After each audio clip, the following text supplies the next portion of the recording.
Oh, interesting. figuring out how all those strings need to weave together to actually make the pattern work. So it's kind of like problem solving, but with string.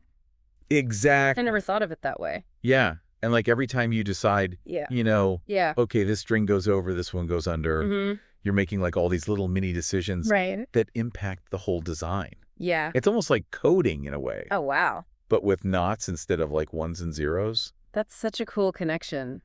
I like that a lot. And actually, the snippet calls it a design challenge, Yeah, which, I mean, now it makes total sense makes sense. because you really are solving this, like, spatial puzzle. Definitely.